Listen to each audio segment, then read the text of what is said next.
Hello everyone, I'm Susan Boback, the card connoisseur, and I just love paper of all sorts. I'm so glad that you joined me today. If you're a visitor here or a first-time attendee, welcome, and I hope you come back. And I'd love for you to share your comments about where you're watching from. This holiday season, 2025, I've been focusing on trees. So whether we're making a tree card or a tree ornament, today's is not a card and not an ornament, and I hope you'll stick around to see how you can make this bookmark out of a square piece of paper and make it into a tree shape. So you see in front of you this book, Christmas in Michigan. It's where I live. And here's the bookmark like a tree. Isn't it neat? Okay, so I'll take it off and I'll leave it on the side for you to see. Like many crafters, I'm going to suggest that you take some very lightweight paper. I have this older Christmas paper and this is 6 by 6. So it doesn't have to be a 6 by 6. This was made with a 6 by 6 and you can see how large it is to set on the corner of your book. But it doesn't have to be this size, it could be smaller. So I suggest you take either some computer paper or just some junk mail that you have just to try this pattern. So here's the one that I did with just an extra piece of computer paper. And I have found when I started working with this, that working with the computer paper was much easier. So that's something that I want you to know, that if you're working with scrapbook paper that's one-sided and it's just considered paper, thin weight like computer paper, it is going to be easier to work with. But because you see both sides of the paper, you want to choose something that you like both sides and you think would be appropriate for looking like a tree. All right. So this is, I believe, a 5 by 5. This is a 6 by 6. Let me show you how this comes together. I saw this on Instagram. I didn't make this up myself, but it was one of those things where I was so happy that the reel kept playing over and over because then I could watch it over and over to get it right. So if you have to watch it several times, just go right ahead. So you're going to do what I've been told is a taco fold. Maybe it's helpful for you to have the names of the folds. I don't know, but you're going to fold it first right straight into a triangle. Now, when you're using the heavier weight in Stampin' Up, it's called the Designer Series paper. It's double-sided, and it is heavier weight than the regular copy paper. When you're using this kind of paper, you want to have a bone folder or something similar where you can crease your folds.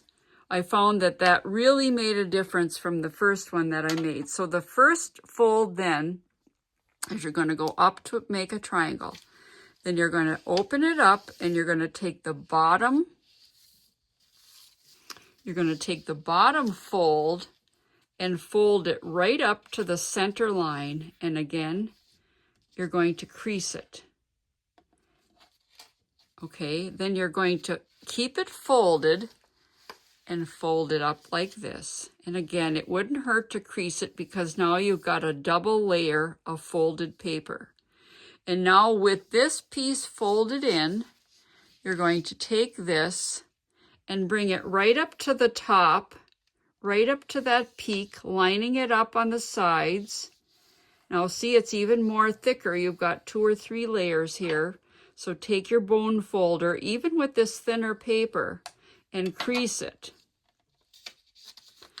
Now you're going to bring this other side right up to the peak on the top, right up here, and to meet, this is really important, to meet, maybe you have to turn it so that you can get this peak right up to the top. Sorry, my camera is shaking. And again, use your bone folder and firmly press down. Now this is this right here, I think. No, I'm sorry. This is this. Now you're going to take these two flaps that you brought up like this, and individually you're going to tuck it down in there, and you're going to fold it over, and make sure that this piece right here is exactly folded, that you don't want it up a little bit. You want it folded right up to that corner. And then you're going to do the same thing on the other side. Tuck it under. And you can, this is what I mean. You want it to go right over to the corner. So just keep playing with it, keep pushing it down, folding it under to the best that you can do. Now you've got 3 or 4 layers of paper here. You'd like to have this one exactly straight as much as possible with this across here. That's what this is right here. Maybe it would help to go a little closer. Okay, so you can see here on mine, it's a little uneven. I don't know if you'd notice that if I didn't point that out to you. And then this one isn't folded exactly into the corner, nor is this one.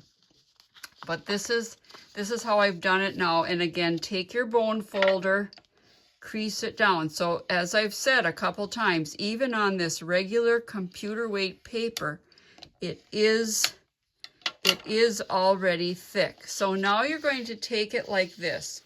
When I first did this, I really questioned which side did I want the tree facing up. So if you have paper that's double-sided and you want a certain side up as your tree, you're going to have to, I guess you might have to try it a couple times to see which side is going to end up, okay? So then what you do, okay, this is exactly how this one is now, like this. I think I'll zoom it out.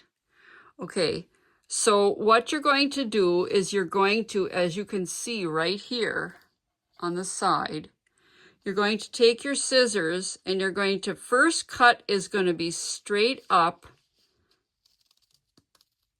and the second cut is going to be, it is on an angle even though it might not look like it here. And to have a really sharp scissors to do this is really important, I found out. Okay, so turn it around the other side and try to make it pretty even. Don't go in too far, but again, it is art and it is a tree. So I'm going to do 2 like this and pull out this piece. And now again, I'm going to go from here and I'm going to go on an angle following this angle here. I'm going to go on an angle that way, a little bit shorter, a little bit narrower.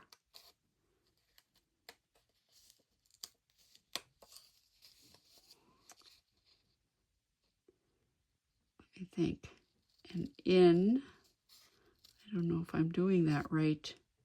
I guess every tree is different. Can we say that? And I'm going to go in a little bit here. And it doesn't look, of course, like a tree as much, I think, as the green one. I actually like these better. I like the points versus the straight ones on the end there. So any future ones I make, I think I'll be making those with a point. Oh, we may as well go one more time, right? So this is going to be even shorter, a much smaller one. This is also why it's really good to have a scrap piece of paper, because you could get all of these done and say to yourself, ooh, I don't like the way that looks. Let's see here.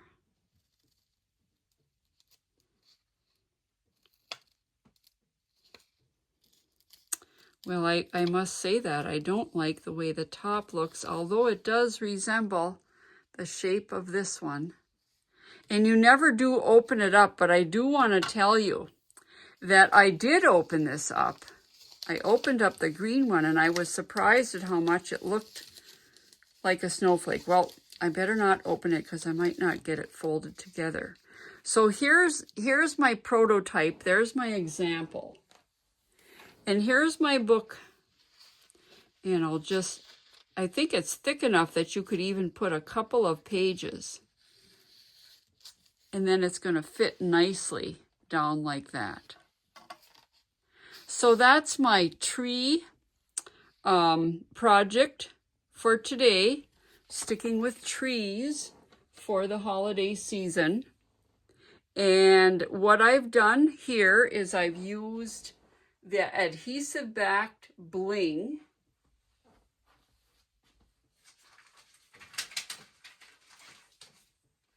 And I have assorted ones. I think if I was to do this again, I might add gold or silver. But you could use any number of things. And I do want to remind you that if you don't have something like this, you can take a regular paper punch that you would use to punch a hole. I believe it's 1/4 of an inch. Find some metallic paper. It doesn't have to be brand new. It doesn't have to be sparkly. It could be even some junk mail that you've got in the mail or some other packaging. Maybe you're going to use some ribbon from last year's Christmas, or you're going to use some wrapping paper. Any number of things would work to make some bling. So just punch it out, add a dab of glue in the back, and then add it along however you'd like to decorate your tree. And that, you know what else I really like about this is there's no glue, but it does definitely stay together. So thanks for coming along on this tree-themed project for the holidays. I hope that this inspires you to work with trees in your projects, and I love hearing what you're doing, and always want to see your projects shared. Thanks for watching me, and go get creative. Bye for now.